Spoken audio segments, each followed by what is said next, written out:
Hello student, DElEd second semester. आज आपका topic है प्रकृतिवाद। प्रकृतिवाद का अर्थ। प्रकृतिवाद पाश्चात्य दर्शन की वह विचारधारा है जो प्रकृति को मूल तत्व मानते हुए चरम सत्ता को प्रकृति में निहित मानती है। प्रकृतिवाद प्रकृति को अंतिम सत्ता मानते हुए सभी वस्तुओं की व्याख्या प्राकृतिक आधार पर करती है। उसके अनुसार प्रत्येक वस्तु प्रकृति से उत्पन्न होकर उसी में विलीन हो जाती है। सामान्य रूप से प्रकृति का तात्पर्य उस रचना से लिया जाता है जो स्वाभाविक रूप से विकसित होती है और उसके निर्माण में मनुष्य का कोई हाथ नहीं होता, जैसे नदियां, आकाश, पृथ्वी, समुद्र, सूर्य, चंद्रमा, तारे, झरना, वनस्पति आदि। इस प्रकार कहा जा सकता है कि प्रकृतिवाद एक ऐसी विचारधारा है जो प्रकृति को सर्वोपरि मानती है। इसके अनुसार प्रकृति के नियम शाश्वत और अटल हैं। इसके अतिरिक्त कोई लौकिक या अलौकिक नियमों का अस्तित्व नहीं है। प्रकृतिवाद की परिभाषाएं। प्रकृतिवाद की परिभाषाएं इस तरह से हैं।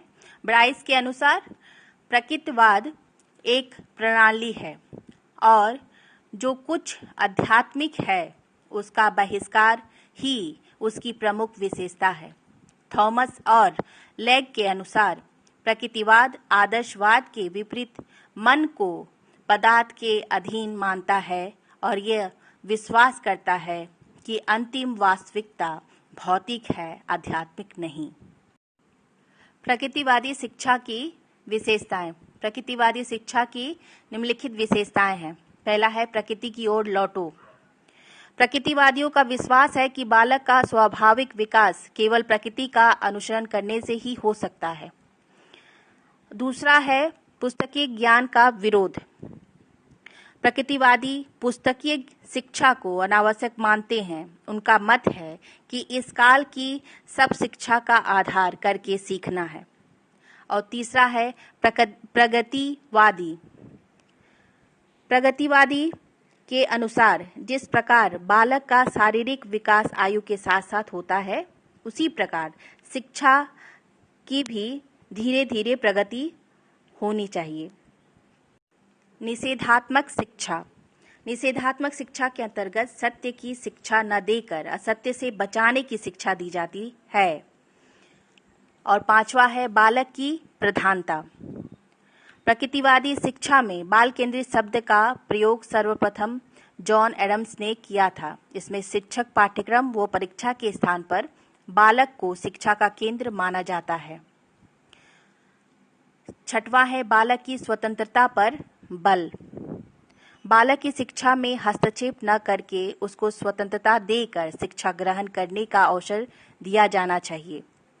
और सातवां है मनोवैज्ञानिक तत्वों पर बल। प्रकृतिवादी मनोवैज्ञानिक सिद्धांतों के परिणाम स्वरूप आज शिक्षा में बाल मनोविज्ञान को महत्वपूर्ण स्थान प्राप्त है। इस प्रकार की शिक्षा में बालक के विकास की अवस्थाओं, उसके व्यक्तित्व, बौद्धिक स्तर, रुचियों और आवश्यकताओं के अनुसार स्वतंत्र वातावरण में ज्ञान प्रदान किया जाता है। प्रकृतिवाद शिक्षा के उद्देश्य। पहला है उचित सहज संबद्ध क्रियाओं का निर्माण करना। दूसरा है अनुशासन के क्षेत्र में दमन का विरोध करना। तीसरा है प्रजातीय एकता की प्राप्ति। और चौथा है अनुभव प्रधान पाठ्यचर्या पर बल। पांचवा जीवन संघर्ष के लिए तैयार करना। और छठवां है मूल प्रवृत्तियों का शोधन, मार्गांतरीकरण और समन्वय बनाए रखना। और सातवां है मानव यंत्र को पूर्ण बनाना। और आठवां शिक्षण पद्धतियों के क्षेत्र में महत्वपूर्ण देन। प्रकृतिवादी पाठ्यचर्या के प्रमुख विषय। पहला है आत्मरक्षा के लिए शरीर विज्ञान। दूसरा है जीवन की भौतिक आवश्यकताओं की पूर्ति के लिए गणित, यांत्रिकी, भौतिक, रसायन और जैविक विज्ञान।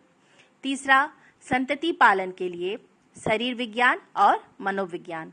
चौथा है सामाजिक एवं राजनीतिक संबंधों के निर्वहन के लिए समाजशास्त्र, अर्थशास्त्र आदि सामाजिक विषय। पांचवा है अवकाश काल के सदुपयोग के लिए साहित्य, कला, ललित कला, संगीत, कविता आदि।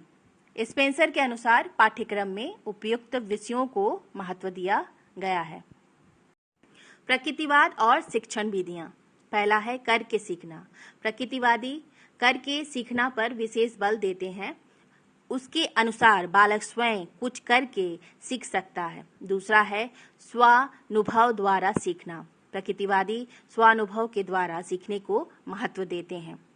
तीसरा है प्रत्यक्ष अनुभव द्वारा सीखना। प्रकृतिवादियों का मत है कि बालक को सामाजिक जीवन के प्रत्यक्ष अनुभव का अवसर प्रदान करना चाहिए। बालक को नागरिकों के अधिकार और कर्तव्य नहीं बतलाने चाहिए, बल्कि उसे प्रकृति समाज के रूप में संगठित करके सिखाना चाहिए।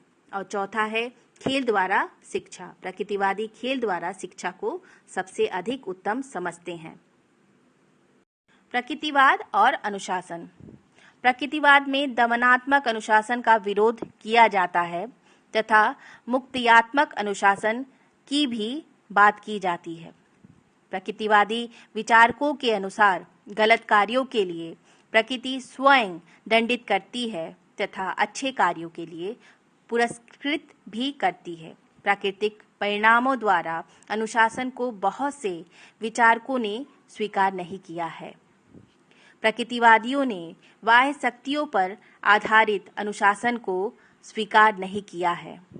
प्रकृतिवादियों के अनुसार वास्तव में अनुशासन तभी सफल होगा जब शिक्षार्थियों को आदर देते हुए उससे स्व के अनुरूप विकास के पथ पर अग्रसर हो सकें। प्रकृतिवाद का शिक्षा में योगदान। पहला है अनुभव पर बल। प्रकृतिवाद ने शब्दों की अपेक्षा अनुभव पर बल दिया है। दूसरा है बाल मनोविज्ञान पर बल। बालक को पढ़ाने के लिए उसके मनोविज्ञान को जानने की आवश्यकता पड़ती है। तीसरा है बाल केंद्रित शिक्षा पर बल। बाल केंद्रित शिक्षा प्रकृतिवाद की ही देन है। और चौथा है शिक्षा में खेल की प्रमुखता पर बल। खेल की प्रमुखता इस विचारधारा की ही देन है। प्रकृतिवाद ने खेल को स्वाभाविक तथा आवश्यक सिद्ध किया है। पांचवा है प्रकृति की ओर लौटो। इस प्रमुख नारे में यह कहा गया है कि शहरी जटिलता से दूर प्रकृति की शांतिमय गोद की ओर चलो।